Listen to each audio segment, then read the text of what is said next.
Selamat pagi kepada semua jemaat.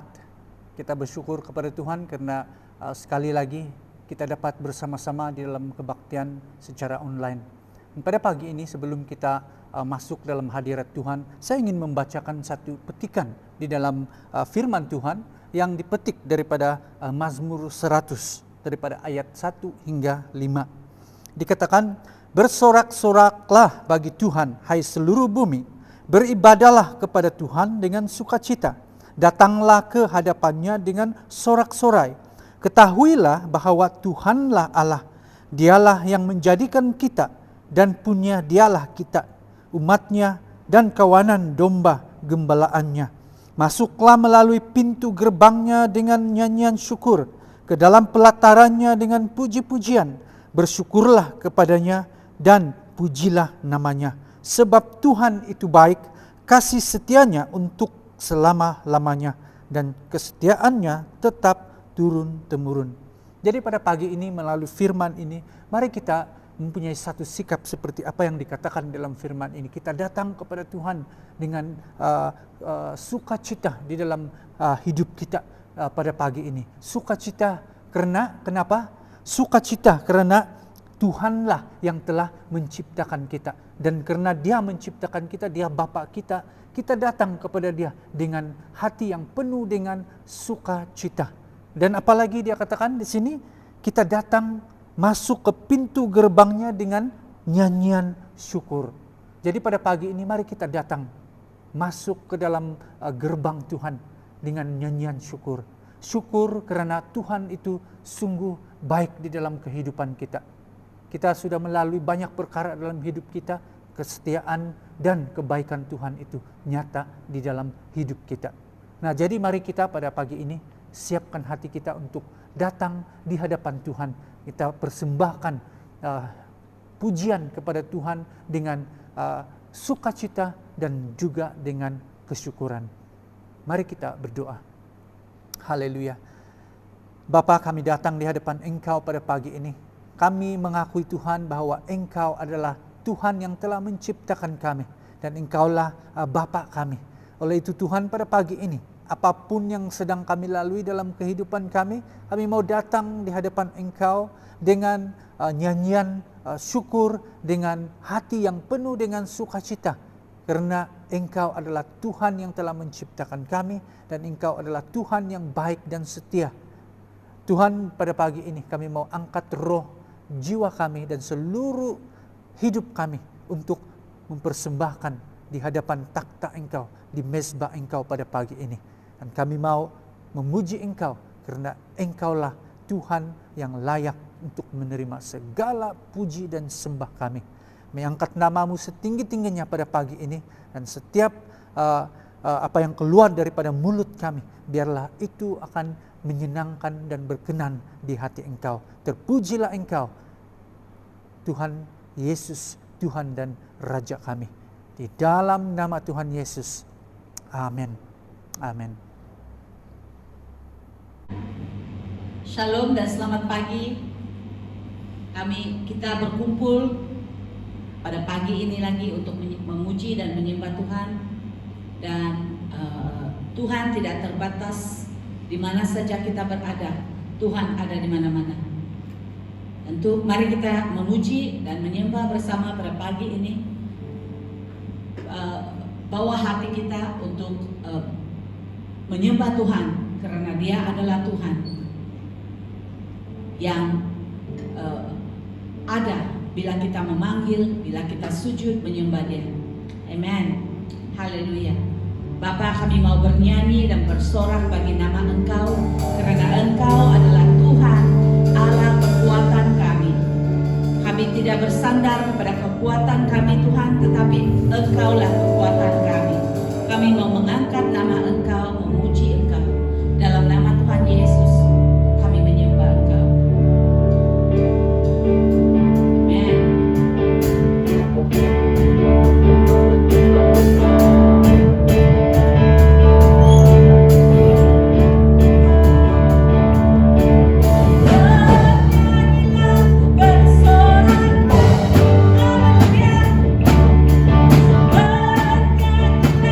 Allah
kami dapat hidup seperti sekarang ini Tuhan, di mana ada damai, ada sukacita. Oh Tuhan, terima kasih dan kasih anugerah Engkau.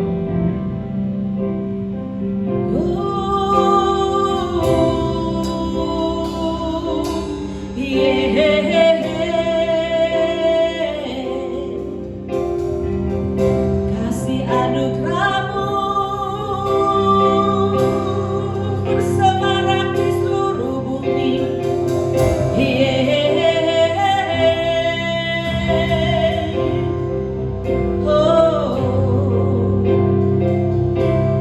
Kalau bukan kasih-Mu yang besar, kalau bukan anugerah-Mu Tuhan, ku tak dapat hidup seperti sekarang ini, penuh sukacita dan damai di hati. Kalau bukan kasih-Mu yang besar, terima kasih Bapa. Kalau bukan anugerah-Mu Tuhan, ku tak dapat hidup seperti sekarang ini, penuh sukacita dan damai di hati. Hosana, Hosana, ku tinggikan nama-Mu. Haleluya, ku agungkan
Di setiap tempat kami pergi, hadirat-Mu beserta denganku.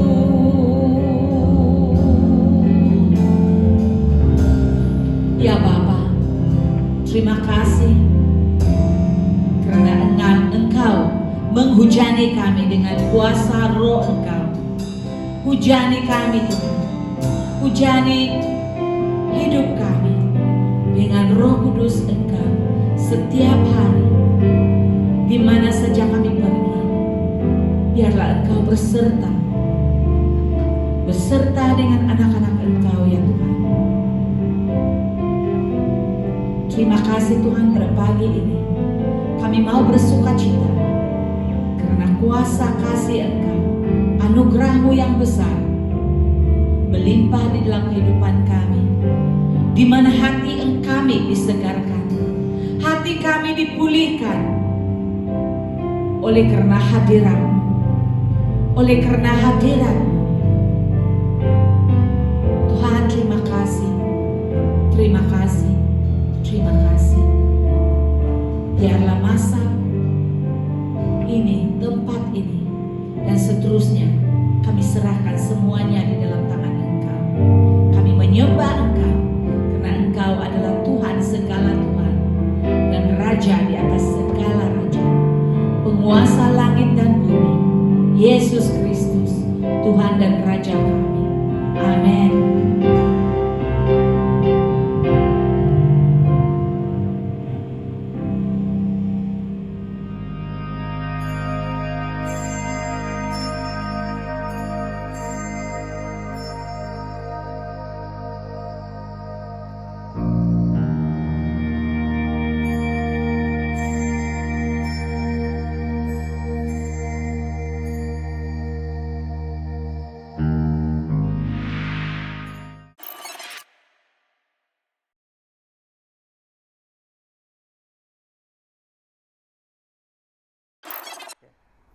Shalom keluarga Maranatha, selamat pagi dan selamat bertemu kembali. Mungkin kita tertanya-tanya bila melihat kedua-dua pastor duduk bersama-sama pada pagi ini, tapi ada satu pemberitahuan khusus untuk semua jemaat dan ini adalah satu berita baik untuk kita.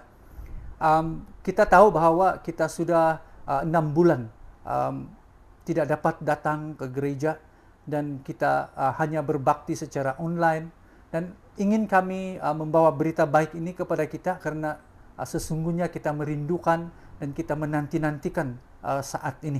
Dan ini adalah satu pemberitahuan bahwa kita akan membuka semula gereja untuk kebaktian minggu dan banyak lagi aktiviti gereja seperti biasa kita akan buka dan kita akan jalankan. Jadi untuk pada pagi ini pemberitahuan khusus ini adalah khusus untuk kebaktian minggu. So mulai minggu depan pada 14 hari bulan November kita akan bertemu secara fisikal di gereja, dan tentunya ini adalah suatu berita gembira untuk semua kita yang sudah merindukan untuk datang bersama-sama, bersekutu bersama-sama secara fisikal di gereja. Namun sehubungan dengan perkara ini, saya ingin menyeru kepada kita supaya bila kita datang untuk kembali berbakti, ini merupakan suatu perkara yang sangat indah dan sangat baik untuk kita. Jadi saya ingin menyeru kepada kita untuk membuat persiapan pribadi sebelum kita datang untuk berbakti. Jadi pada sepanjang minggu ini, ambil masa satu minggu ini, ambil masa untuk berhenti sejenak dalam dari setiap aktiviti kita, berhenti sejenak dan luangkan masa untuk datang kepada Tuhan, dan datang mencari wajah Tuhan dan siapkan roh kita untuk datang bersama-sama nanti dan renung firman Tuhan, berdoa dan cari wajah Tuhan. Dan ini sangat penting karena inilah yang akan memberikan suatu api di dalam roh kita untuk benar-benar kita siap kembali untuk berbakti. pada minggu hadapan. Dan bukan sahaja kita mau hadir secara fizikal, tetapi di dalam roh kita juga kita perlu bersiap supaya lebih bermakna dan lebih intim perhubungan kita dengan Tuhan. Dan bila kita datang untuk kebaktian pada minggu hadapan, kita siap di dalam roh kita. Kita sadar bahwa inilah yang kita cari selama ini, dan inilah yang kita mau di dalam roh kita. Bukan hanya setakat dapat bertemu kembali, tetapi yang lebih penting adalah kita bertemu semula secara fizikal di gereja, dengan bertemu di hadirat Tuhan. Yang lebih penting itu adalah kita bertemu dengan Tuhan.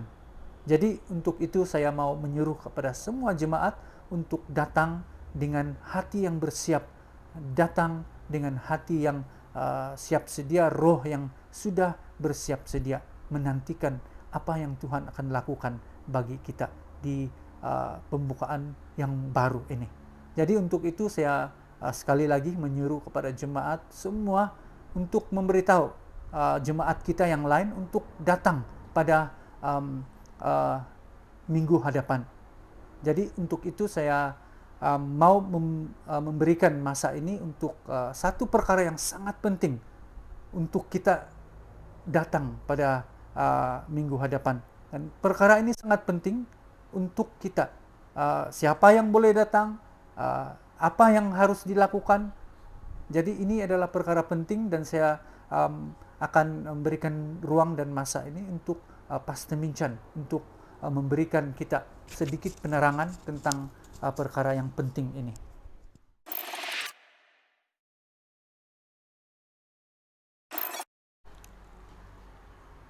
Shalom dan selamat pagi kepada semua sekali lagi. Sudah pasti banyak persoalan kita tentang pembukaan gereja ini dan tentang SOP yang perlu kita ikuti.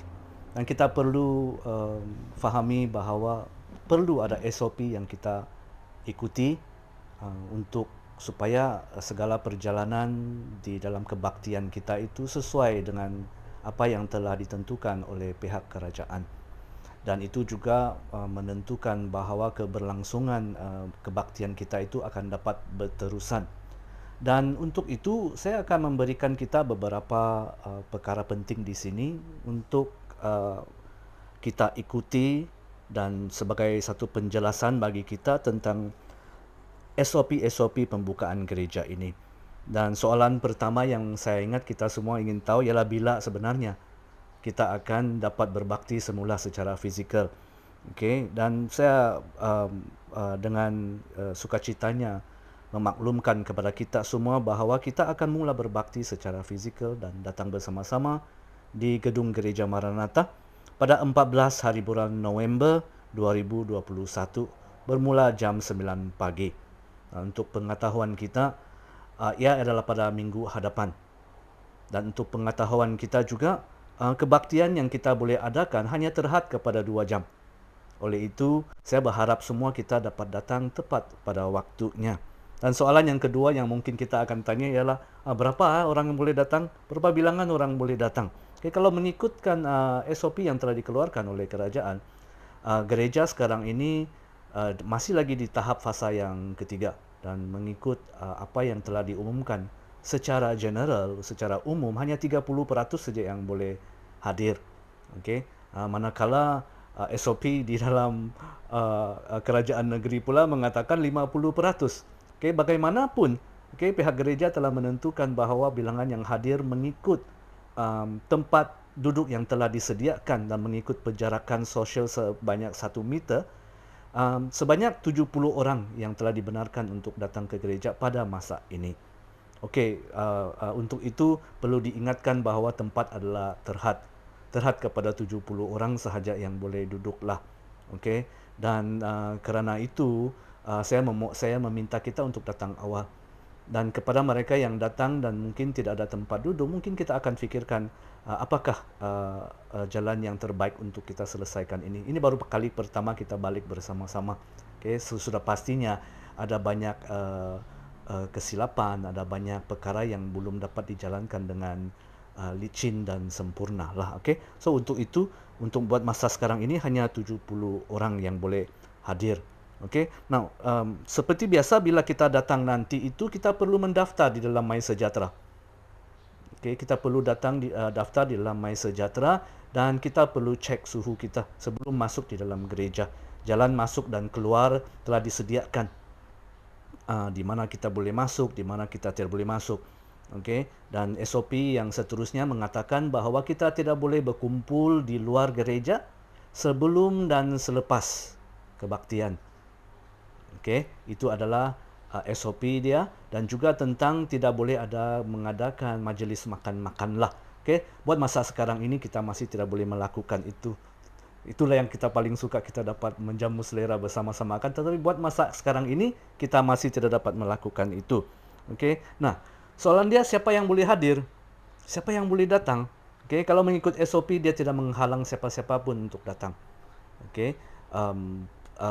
Seketika dahulu kita mengatakan kita tidak menggalakkan orang yang warga emas dan juga kanak-kanak.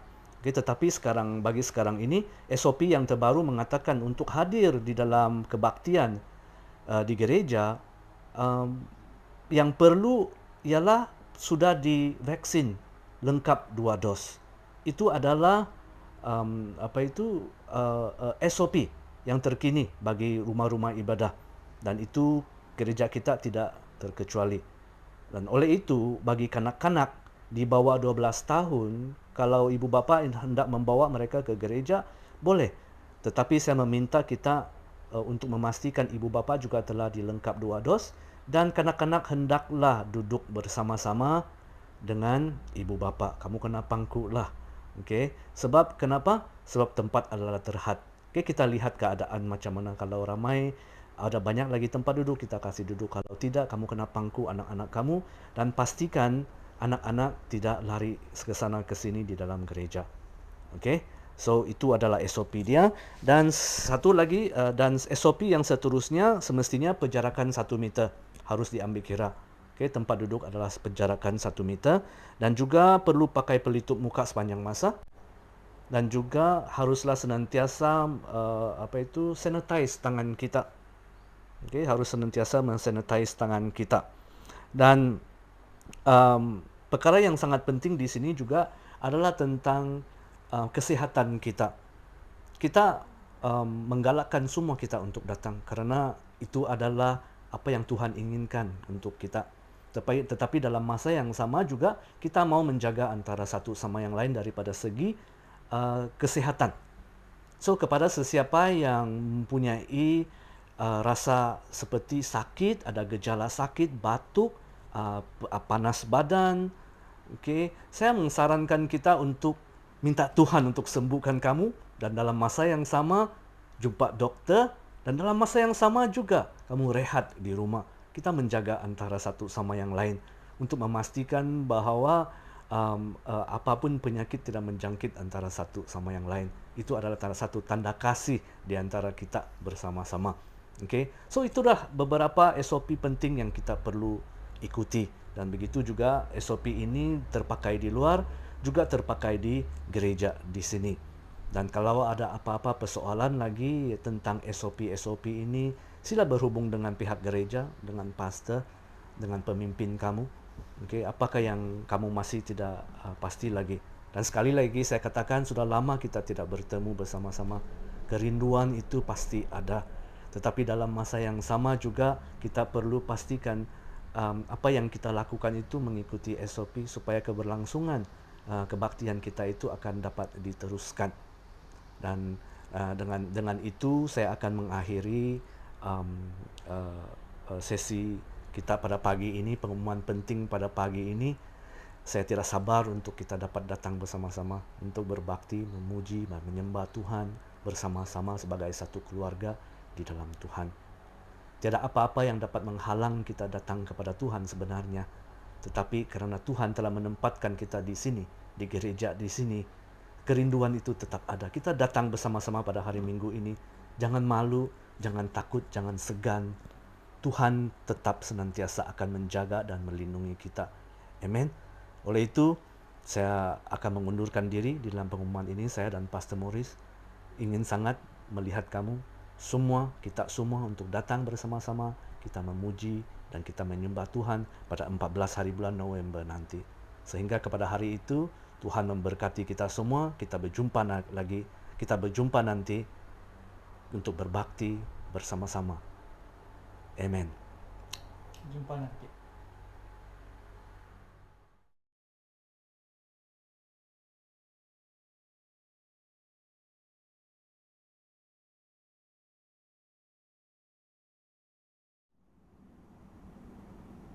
Haleluya, selamat pagi sekali lagi. Kita bertemu sekali lagi di ibadah minggu kita. Dan pada minggu ini sekali lagi saya diberikan peluang untuk berkongsi firman Tuhan bersama-sama dengan kita. Saya bersyukur karena sehingga ke masa ini setiap kita masih setia untuk mengikuti setiap apa yang telah dilakukan oleh gereja, terutamanya di dalam kebaktian minggu kita. So pada pagi ini sebelum saya mau memulakan perkongsian firman Tuhan saya pada pagi ini, mari kita berdoa terlebih dahulu. Kita bersyukur kepada Tuhan. Bapa kami yang ada di syurga, terima kasih kerana Engkau Bapa yang sangat baik. Dan pada pagi ini ya Tuhan Bapa, kami datang kepada Engkau dengan hati yang penuh bersukacita kerana Engkau telah memungkinkan semua ini. Engkau telah menjadikan segala ini. Dan pada hari yang mulia ini ya Tuhan Bapa, biarlah telinga kami terbuka untuk mendengar daripada Engkau, mendengar dan dipimpin oleh Roh Kudus Engkau, dan bila Tuhan hidup kami akan diberkati melalui firman Engkau pada pagi ini. Terima kasih sekali lagi Tuhan kami katakan, dan biarlah Tuhan Engkau mempersiapkan setiap kami yang mendengar, agar Tuhan, firman Tuhan yang hidup Engkau itu akan benar-benar menjadi nyata di dalam kehidupan kami. Terima kasih, kami doa semua ini hanya dalam nama Tuhan Yesus Kristus, Tuhan dan Raja kami. Nah, pada pagi ini saya akan terus masuk di dalam firman Tuhan. Kita akan melihat firman Tuhan di Injil Yohanes, di Yohanes 3 ayat 22 hingga ayat 36. Firman Tuhan ini sedang menceritakan tentang Yohanes Pembaptis. Kita selalu mendengar tentang Yohanes Pembaptis kan? Dan pada pagi ini saya mau ambil contoh daripada pelayanan dan juga peribadi Yohanes Pembaptis ini untuk kita sama-sama renungkan dan kita cuba pelajari apa yang kita dapat ambil daripada kehidupan dia dan pelayanan dia, dan bagaimana kita boleh aplikasikan di dalam kehidupan kita. Sekali lagi saya katakan firman Tuhan yang saya ambil adalah daripada Yohanes 3 ayat 22 hingga ayat 36. Nah, secara ringkas, firman Tuhan ini bercerita tentang Yohanes Pembaptis dan juga pelayanannya. Yohanes Pembaptis adalah seorang pribadi yang diguna pakai oleh Tuhan untuk mempersiapkan jalan, untuk menyediakan jalan ataupun as a forerunner untuk Yesus Kristus dan juga pelayanan Yesus di bumi. Nah, pada satu hari kalau kita lihat firman Tuhan pada pagi ini, dia dan pengikut-pengikutnya sedang membuat pelayanan dan mereka sedang membaptiskan orang. Sebelum Yesus memulakan pelayanan dia, Yohanes Pembaptis telah memulakan memberitakan tentang Injil keselamatan dan menyeru orang bertaubat dan menanti-nantikan kedatangan Mesias mereka, Juru Selamat mereka. Dan ramai yang telah mengikuti dia, dan ramai yang telah percaya, dan oleh itu dia membaptiskan mereka. Dan pada masa yang sama di dalam teks ini, mereka pengikut-pengikut Yohanes Pembaptis mengetahui bahawa Yesus juga sedang memulakan pelayanan dia. Yesus juga mula memberitakan tentang bagaimana kita harus bertaubat daripada dosa kita. Yesus juga sedang membaptiskan ramai orang. Dan semakin hari semakin ramai orang yang mengikuti Yesus. Nah, apa yang terjadi di sini ialah dia membuatkan pengikut-pengikut Yohanes Pembaptis kurang senang. Pengikut-pengikut Yohanes Pembaptis ini mereka kurang senang kerana seakan-akan pelayanan mereka itu telah diambil alih oleh Yesus. Tiba-tiba kena overtake oleh seorang yang bernama Yesus. Mereka mengadu kepada Yohanes Pembaptis. Mereka kasih tahu kepada Yohanes Pembaptis, macam mana ini, dia bilang, ada Yesus yang engkau beritahu kepada kami itu, dia pun buat perkara yang sama, dia bilang. Macam mana ini? Dia katakan. Nah, namun Yohanes Pembaptis dia menjawab mereka tanpa rasa tergugat sedikit pun. Dia tidak rasa tergugat. Dia tidak pun rasa seperti apa yang murid-murid atau pengikut-pengikut dia rasa. Dan dia menjelaskan kepada pengikut-pengikutnya kenapa ini harus berlaku. Kenapa pelayanan Yesus itu harus berlaku. Nah, satu daripada ayat yang saya mau highlight di sini dalam teks kita pada pagi ini adalah di ayat 30 di mana Yohanes Pembaptis berkata dia mesti menjadi semakin penting. Yohanes Pembaptis sedang mengatakan tentang Yesus. Dia katakan Yesus itu mesti menjadi semakin penting dan aku pula menjadi semakin kurang penting. Nah, itu yang dia katakan kepada pengikut-pengikut dia. Dan inilah yang saya cuba mau terapkan kepada kita semua pada pagi ini di dalam kehidupan kita. Kita selalu mendengar firman Tuhan ini. You must increase and I must decrease.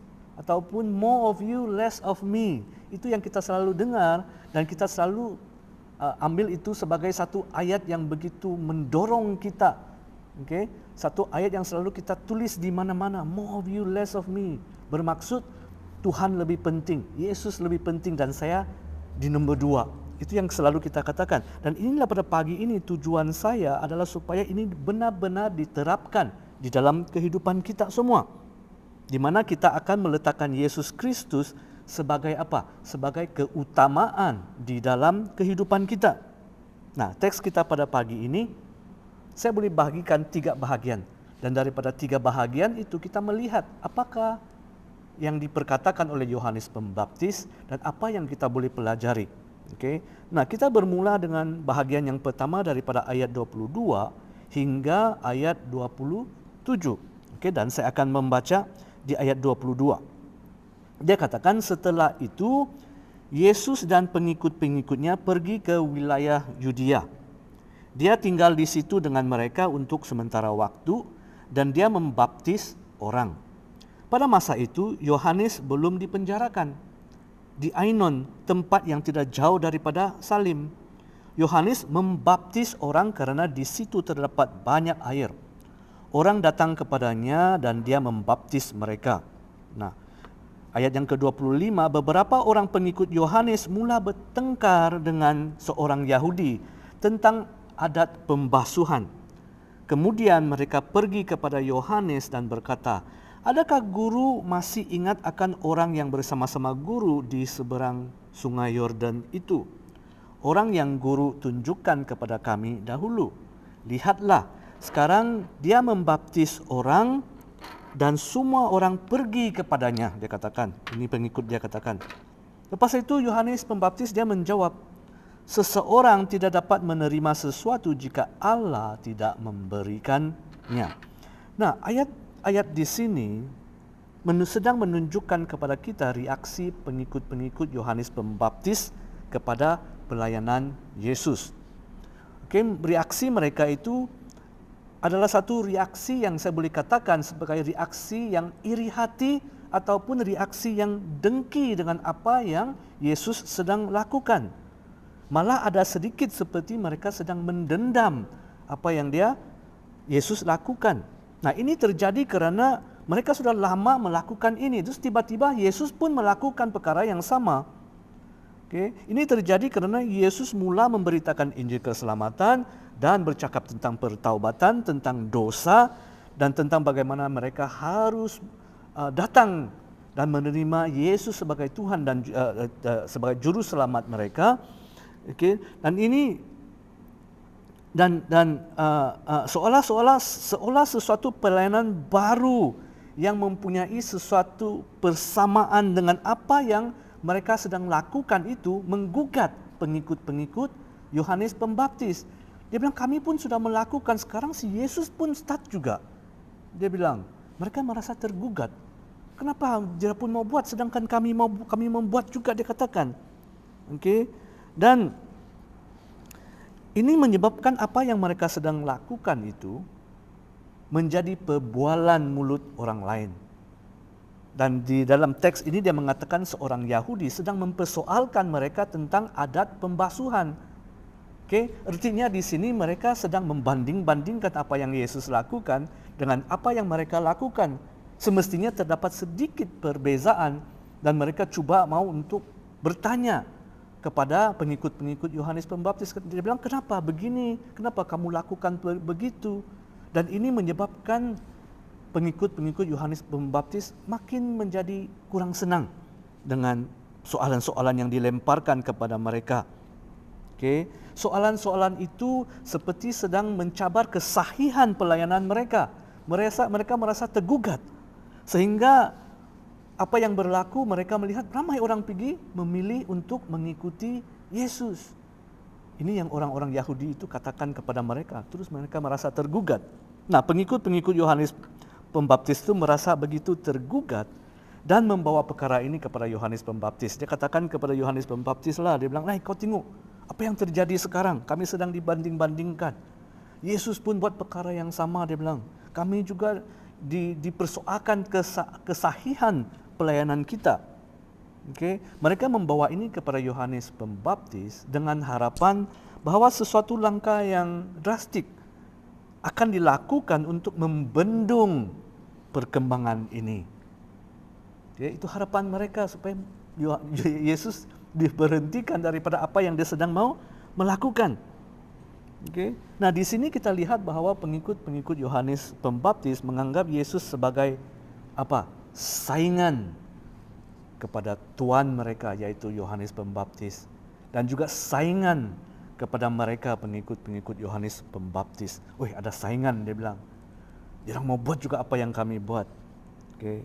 Dan juga kita dapat melihat bahawa mereka menganggap Yesus macam sudah lupa daratan. Mereka menganggap Yesus yang sepatutnya Yesus berterima kasih kepada Yohanes Pembaptis dan tidak memperlakukan sedemikian dengan membuat satu pelayanan yang sama. Itu yang mereka itu yang mereka lakukan. Kita boleh lihat itu yang mereka lakukan. Mereka merasa yang sepatutnya dia yang patut berterima kasih dengan kami dan terhutang budi dengan kami. Oleh itu janganlah mau ikut apa yang kami lakukan. Okay. Nah, oleh itu dia katakan sepatutnya mereka diberikan penghormatan sikit, at least respect sikitlah kami, dia katakan. Sepatutnya timbang rasa sikitlah, dia bilang. Bukan mau overtake apa yang kami sedang mau lakukan. Inilah yang kita dapat lihat seolah-olah itulah yang mereka sedang ada di dalam hati dan pikiran mereka. Nah, tetapi sepatutnya sebagai seorang anak Tuhan, sebagai seorang yang mengikuti Yesus, respon mereka seharusnya patut bersukacita. Sepatutnya mereka bergembira kerana apa tahu? Kerana berita baik sudah menjadi semakin tersebar. Bukan mereka saja yang menyebarkan, maka ada orang lain juga yang menyebarkan. Sepatutnya mereka bergembira dan bersukacita, tetapi malangnya mereka tidak. Sehingga mereka komplain, sehingga mereka mengadu kepada Yohanes Pembaptis yang mengatakan ada saingan mereka. Okay. Mereka telah dibutakan sebenarnya oleh apa? Oleh iri hati dan juga oleh rasa dengki yang ada di dalam mereka. Itu yang telah membutakan mereka. Membutakan mereka tentang apa yang Yesus dan pengikut-pengikut Yesus lakukan. Mereka tidak melihat lagi semua itu. Apa yang mereka lihat ialah bahawa mereka ada saingan. Nah, apa yang kita boleh belajar di sini ialah tentang bagaimana iri hati dan kedengkian boleh membawa kita untuk apa? Untuk lebih mementingkan diri sendiri. Itu yang kita dapat lihat di sini. Mereka tidak melihat lagi Yesus. Mereka tahu siapa itu Yesus. Yohanes Pembaptis sudah memberitahu mereka tentang siapa itu Yesus. Kita akan cerita sebentar lagi nanti. Tetapi mereka tidak nampak semua itu sudah. Mereka hanya nampak pesaing di hadapan mereka. Mereka hanya nampak itu dan mereka iri hati dan mempunyai kedengkian. Okay, sepatutnya mereka harus bersukacita. Okay. Nah, ini membawa mereka untuk lebih mementingkan diri mereka sendiri dan mereka terlepas daripada apa yang Yesus dapat lakukan di dalam kehidupan mereka. Karena mereka terlampau melihat kepada diri mereka sendiri. Nah, jika kita tidak berhati-hati juga, kita juga boleh melakukan kesilapan seperti pengikut-pengikut Yohanes Pembaptis. Nah, lebih-lebih lagi di dalam dunia sekarang ini yang penuh dengan persaingan. Kita tahu dunia sekarang ini adalah dunia yang persaingan. Siapa yang terlebih dahulu, siapa yang paling atas, siapa yang paling depan. Itulah lumrah dunia sekarang ini. Okay, bukan saja kehidupan duniawi, malah boleh terjebak juga di dalam hal-hal kerohanian kita. Even di dalam pelayanan-pelayanan boleh terjadi seperti begitu. Nah, mungkin bagi kita ada di dalam lingkungan kita yang selalu membuat kita rasa tergugat. Saya tidak tahu. Okay. Tapi mungkin ini yang kita ada juga di dalam lingkungan kita yang kita merasa tergugat. Di dalam pekerjaan kita, mungkin ada di antara rakan kerja kita itu yang mereka lebih maju, pangkat lebih tinggi, dan mereka mendrive Ford Ranger, kita pula tidak. Wah, dia bilang, okay, harap-harap dia saja yang boleh beli kereta besar-besar, pangkat naik pangkat lagi. Okay, harap-harap dia kena accident, dia bilang. Kadang-kadang pandai macam ada rasa tergugat, sehingga terkeluar kata-kata ataupun fikiran seperti itu. Mungkin di dalam lingkungan persekolahan kita ada teman sekelas kita yang selalu dipuji cikgu kerana markah mereka lebih baik. So dia saja yang kena puji, dia saja yang kena kasih hadiah, dan kita punya, kenapalah? Kenapalah? Buruk tuh hadiah tuh. Ataupun di dalam lingkungan jiran-jiran kita, ibu bapa yang selalu membanding-bandingkan anak, anak saya lebih pandai, anak saya lebih begini. Jadi kita punya, yalah. Tetapi dalam hati itu marah betul, tergugat betul. Okay? Sehinggalah kita mempunyai satu perasaan di mana kita katakan, saya harap-harap yang tidak baik ini terjadi kepada kamu. Dan itu membuktikan apa tahu? Itu membuktikan ada iri hati di dalam kita. Itu membuktikan ada kedengkian di dalam kehidupan kita. Pelayanan itu, pastor itu, gereja lebih besar. Kenapalah kita pun boleh, kita pun yang tidak mau apa. Kenapalah diorang pun lakukan macam begitu seperti apa yang pengikut-pengikut Yesus Yohanes Pembaptis katakan. Okay. Nah, daripada itu kita dapat tahu mungkin kita mempunyai perasaan yang kurang senang dengan orang-orang yang menjadi yang menggugat kita, sehingga kita ada keinginan untuk melihat sesuatu yang tidak baik terjadi kepada mereka. Nah, itu kita kena hati-hati. Itu bermaksud kita sedang mempunyai satu sikap ataupun sifat iri hati ataupun dengki. Nah, kalau itulah yang sedang berlaku kepada kita, itu dinamakan sebagai iri hati ataupun dengki, dan dia adalah sesuatu yang boleh mengakibatkan kita untuk berdosa. Okay. Nah, lihat saja kepada Kain dan Abel. Perhubungan dua adik-beradik ini menjadi tidak baik sehingga seorang itu akhirnya dibunuh. Abel dibunuh. Kerana apa? Kerana iri hati. Kerana dengki. Satu lagi contoh, Raja Saul dengan Daud. Begitu juga perhubungan mereka terjejas kerana iri hati juga. Itu boleh dilihat di dalam firman Tuhan. Nah, firman Tuhan di Yohanes ini mengajar kita untuk menghindarkan sifat sedemikian. Jangan seperti itu. Ia mengajar kita untuk bersukacita di atas kejayaan orang lain.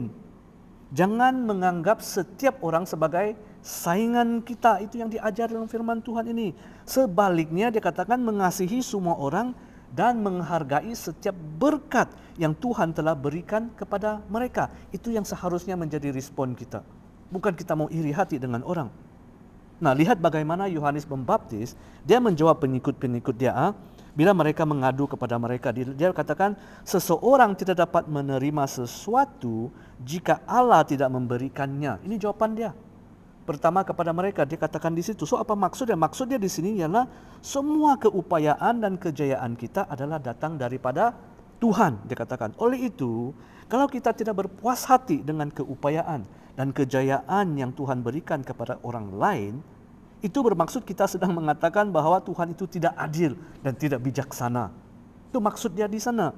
Nah, kita tahu bahwa Tuhan itu adil. Nah, Ayub mengatakan dengan lebih tepat lagi. Di buku Ayub 1 ayat 21 dia katakan, aku dilahirkan tanpa apa-apa. Dan aku akan mati tanpa apa-apa, dia katakan. Tuhan yang memberikan dan sekarang Tuhan pula yang mengambil semula. Terpujilah namanya. Dia mengatakan di sini apa? Tuhan lebih tahu mana yang baik, mana yang buruk, dia katakan di sini. Dia boleh ambil, dia boleh beri, dia katakan di sini. So jangan, tidak perlu kita mau dengki, iri dengan siapa-siapa. Itu adalah ketentuan daripada Tuhan sendiri, ia katakan di sini. Itu bahagian yang pertama. Seterusnya di ayat yang seterusnya di bahagian kedua di ayat 28 hingga ayat 30 dikatakan di sini, kamu sendiri menjadi saksiku bahwa aku pernah berkata, aku bukan penyelamat yang diutus oleh Allah, tetapi aku diutus terlebih dahulu daripadanya. Pengantin perempuan kepunyaan pengantin lelaki. Sahabat pengantin lelaki hanya menunggu dan mendengar, serta bersukacita apabila dia mendengar suara pengantin lelaki. Begitulah halnya dengan aku. Sekarang kegembiraanku sempurna. Dia mesti menjadi semakin penting dan aku semakin kurang penting. Ini bahagian yang kedua. Yang pertama tadi kita telah mendengar bagaimana kita harus menghindar daripada sikap iri hati. Okay. Yang kedua, bahagian kedua di sini memperlihatkan kepada kita bagaimana Yohanes Pembaptis respon kepada aduan pengikut-pengikutnya dengan mengatakan apa? Dia mengatakan bahwa, oh saya puas hati, I'm content, dia bilang. Dan dia bersukacita dengan peranan di belakang tabir yang Tuhan telah berikan kepada dia. It's a secondary role, dia bilang, but I am content. Saya content, saya berpuas hati, dia bilang. Okay. Nah, walaupun dia begitu dikenali, walaupun dia begitu disanjung sebelum pun pelayanan Yesus, okay, dia telah membawa ribuan orang untuk bertaubat. Dia langsung tidak mau mengambil apa-apa pun kemuliaan daripada Sang Juru Selamat yang sebenarnya, yaitu Yesus Kristus. Karena itulah dia berkatakan begitu. Okay. Dan dia mengingatkan pengikut-pengikutnya. Di ayat ke-28 dia katakan bahwa dia hanya diutus terdahulu. I am just a forerunner, dia katakan. Saya hanya diutus terlebih dahulu sebelum juru selamat yang sebenarnya. Dia bilang saya bukan juru selamat, saya hanya diutus terlebih dahulu untuk mendahului saja, dia katakan. Tetapi juru selamat yang sebenarnya bukan saya, dia bilang. Okay. Dan di ayat yang ke-29 dia memberitahu pengikut dia bilang, saya ini hanya pengapit, dia bilang. Seperti dalam perkawinan itu, dia katakan. Saya hanya pengapit saja, dia bilang. Pengapit kepada pengantin, dia katakan. Dengan hanya menjadi pengapit pun, dia katakan, saya sudah berpuas hati dan saya sudah bersukacita. Itu yang dia katakan di sini. I'm already content, I'm happy, dia bilang. Even though saya hanya best man sahaja, dia katakan di sini. Okay. Dan di ayat yang ke-30 Yohanes Pembaptis memperingatkan kepada pengikut-pengikutnya, okay, bahwa bahwa saya dipenuhi dengan kepuasan dan saya lebih suka lagi, dia katakan, memuliakan Yesus Kristus daripada diri saya sendiri, dia bilang. That's why di ayat 30 itu dia mengatakan begitu. Okay. Apa yang dia katakan di ayat 30 sebentar tadi lagi itu? Dia mesti menjadi semakin penting dan aku semakin kurang penting. Itu yang dia lebih suka, dia katakan. Why I want to promote myself, lebih baik saya tinggikan, dia bilang.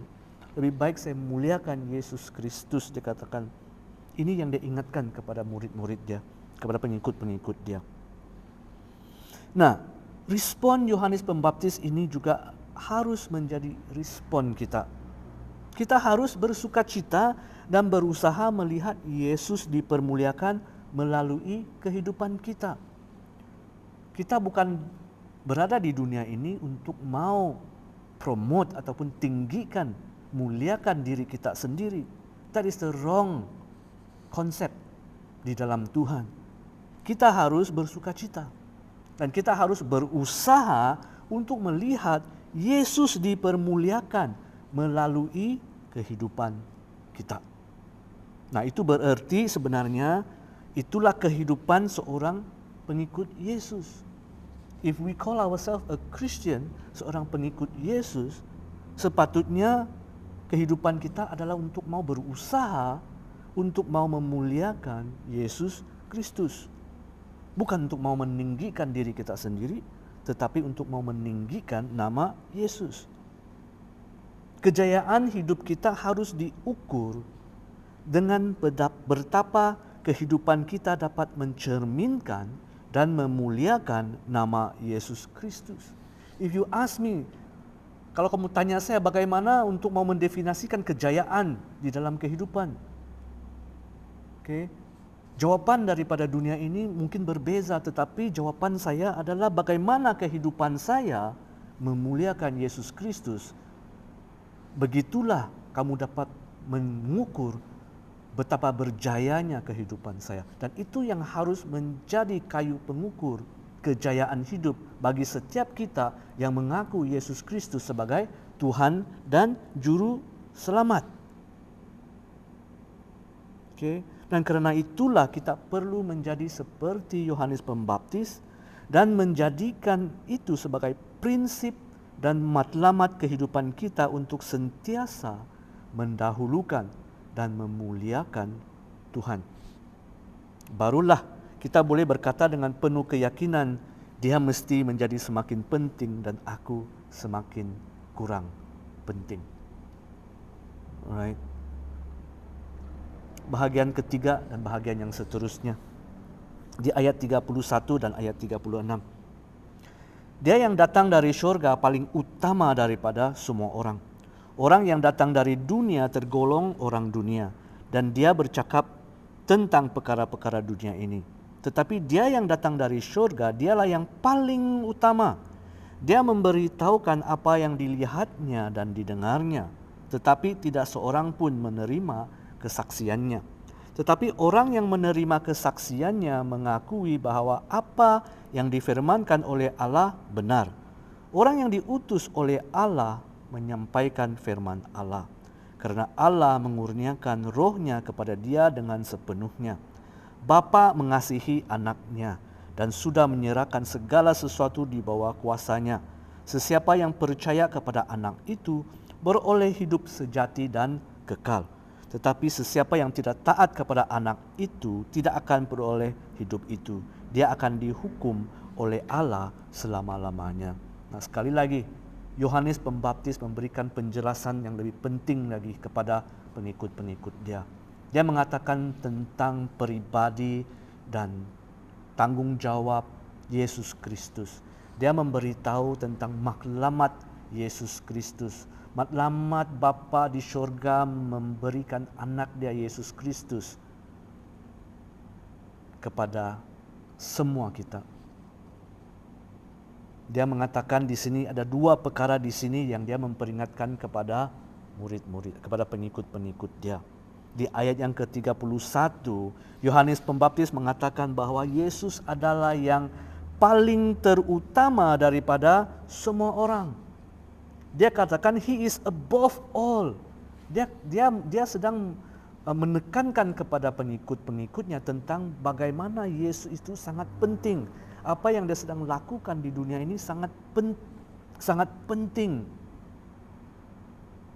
Orang penting ini, dia bilang, bagaimana kamu boleh mengatakan dia sebagai seorang saingan? Dia sedang mengatakan itu. Dan yang kedua, Yohanes Pembaptis berkata bahwa di ayat 35 dia katakan Yesus diberikan segala sesuatu di bawah kuasanya oleh Bapa di syurga. Bukan saja dia penting, tetapi dia berkuasa di atas segala-galanya karena kuasa telah diberikan oleh Bapa kepada dia. He is given all, dia katakan. He is not just above all, but he is given all. Segala kuasa adalah di dalam tangannya. Begitulah pentingnya Yesus Kristus. Begitulah pentingnya pribadi Yesus Kristus itu, dia katakan. Itu yang ditekankan kepada pengikut-pengikut dia. Nah, apa yang Yohanes Pembaptis sedang mau memberitahu pengikut-pengikut dia adalah tentang dua perkara ini dan kenapa dia layak diberikan kemuliaan. Kenapa dia layak diberikan segala attention dan kemuliaan. Nah, dalam arti kata lain, dia sedang mengatakan kepada pengikut-pengikut, dia bilang, hey, dia bilang, dia seperti kalau saya bayangkan lah, dia sedang kasih goyang dia punya pengikut, dia katakan, hey, jangan kamu hilang fokus, kamu tahu ini, saya sudah memberitahu kamu ini, dan sekarang saya kasih tahu kamu satu kali lagi, Yesus itu penting, dan dia adalah yang paling berkuasa. Jangan kamu hilang fokus, dia katakan kepada mereka. Fokus balik, dia bilang, fokus balik. Oke. Semua yang mereka lakukan, dia katakan itu adalah untuk Yesus dan dari Yesus. Bukan mereka dapat melakukan semua itu, dia katakan. Semua yang mereka lakukan itu adalah dari Yesus dan untuk Yesus, dia ingatkan kepada mereka. Bukan mereka lakukan itu, dia katakan untuk menaikkan pelayanan mereka, dia katakan kepada pengikut-pengikut dia. Firman Tuhan ini juga mengingatkan kita untuk kita tidak mengalihkan fokus kita daripada Yesus di dalam kehidupan kita. Di dalam dunia yang penuh dengan saya sekarang ini, kita jangan lari daripada fokus kita tentang siapa sebenarnya yang lebih penting. Bukan diri kita sendiri, bukan apa yang kita kejar di dunia ini. Bukan apa yang kita inginkan daripada dunia ini, tetapi memuliakan Yesus Kristus. Banyak perkara yang kita lalui di dalam kehidupan kita. Dan perkara-perkara itu mungkin tidak berapa menepati keinginan ataupun harapan kita. Nah, lebih-lebih lagi pada 2 tahun ini, kita merasakan banyak yang kita kehilangan. Oke, tetapi ingat, 2 tahun ini mengajar kita untuk fokus kembali kepada Tuhan. Begini juga yang Yohanes Pembaptis memperingatkan pengikut-pengikut dia. Fokus balik kepada Yesus, dia katakan. Fokus kepada dia dan apa yang dia hendak lakukan. Dan itulah juga yang Yohanes Pembaptis katakan kepada kita pada hari ini. Oke, bahwa Yesus Kristuslah yang paling terutama. Dan bahwa dia berkuasa di atas segala-galanya. Termasuklah kehidupan kita. Dia tahu apa yang sedang berlaku di dalam kehidupan kita. Apa yang Yesus inginkan bagi kita ialah untuk kita mencari wajah dia terlebih dahulu. Okay. Janji dia di dalam ayat apa yang Yohanes Pembaptis katakan, dia katakan Bapa mengasihi anaknya dan sudah menyerahkan segala sesuatu di bawah kuasanya. Sesiapa yang percaya kepada anak itu beroleh hidup sejati dan kekal, dia katakan. Tetapi sesiapa yang tidak taat kepada anak itu tidak akan beroleh hidup itu. Dia akan dihukum oleh Allah selama-lamanya. Dia menjanjikan, dia katakan hidup kekal sejati. Jangan hilang fokus itu, dia katakan. What we have here in this world, dia bilang adalah untuk sementara. Walaupun kita tidak menafikan kita melakukan apa yang ada di dunia ini, dia katakan jangan lupa fokus kita. Jangan alihkan fokus kita daripada tujuan dan matlamat kita yang paling utama. Kehidupan kita di dunia ini adalah hanya persiapan untuk kehidupan kita yang kekal bersama dengan Bapa kita yang ada di syurga. Dia katakan cari dulu wajah saya. Matthew 6:33 yang kita selalu baca. Seek my face first. Seek first the kingdom of God, dia katakan. Dan Tuhan akan memberikan segala-galanya. Nah, itulah 3 perkara daripada firman Tuhan kita pada pagi ini yang saya mau berikan kepada kita. Supaya daripada firman Tuhan ini, respon kita itu adalah seperti Yohanes Pembaptis. Dan menjadikan matlamat hidup kita itu adalah untuk apa? Adalah untuk menjadikan Yesus Kristus lebih terutama di dalam kehidupan kita. Okay. Sukar untuk saya mau katakan ini, tetapi benar. Ya bukan tentang kita, ya adalah tentang Yesus Kristus. It's not about us, it's about Christ. Okay. Tujuan dan matlamat firman Tuhan pada pagi ini adalah supaya kita senantiasa meletakkan Tuhan terlebih dahulu di dalam kehidupan kita. berbeza dengan dunia ini ajar kita untuk apa? Sentiasa promote kita terlebih dahulu. We must climb on top first. We are the one should be yang priority dulu, dia katakan. Okay. Jangan berhenti untuk mau belajar dan mengutamakan Tuhan di dalam kehidupan kita. Okay. It's a proses yang panjang. Saya tahu bukan senang kita mau mengatakan, oh iyalah Tuhan lebih penting, bagaimana dengan kehidupan kita. But it's a proses yang harus kita belajar dan kita harus usahakan di dalam kehidupan kita dengan sengaja. Intentionally do this. Kalau kita mau mendapatkan damai, damai itu hanya datang daripada Tuhan. Bagaimana kita mau mendapat damai kalau kita tidak tahu pun siapa yang lebih utamakan, siapa yang kita lebih patut utamakan. Kalau kita lebih utamakan kehidupan kita, kita tidak pernah akan mendapat damai. Karena manusia tidak pernah akan puas. Tetapi seperti Yohanes Pembaptis, dia bilang, saya puas to play the secondary role. Sebagai pengapit saja, dia bilang. Sebab saya tahu siapa lebih penting. Tidak bermaksud kita abaikan hidup kita, tetapi fokus kita. Yang lebih penting bagi kita, hidup kita itu haruslah bagi kepada Yesus Kristus. Nah, pada pagi ini saya akan berhenti di sini. Sekiranya kita merasakan sukar untuk mau melakukan ini, renung kembali firman Tuhan pada pagi ini tentang bagaimana Yohanes Pembaptis respon kepada komplain daripada pengikut-pengikut dia. Bagaimana dia mementingkan Yesus Kristus. Pasti satu langkah demi satu langkah yang kita ambil dengan iman, walaupun langkah yang kecil, untuk kita lebih utamakan dia di dalam kehidupan kita. Saya pasti pada akhirnya ia akan membawa kita untuk mencapai matlamat seperti apa yang Yohanes Pembaptis katakan. It is not impossible untuk menjadikan Yesus lebih utama di dalam kehidupan kita.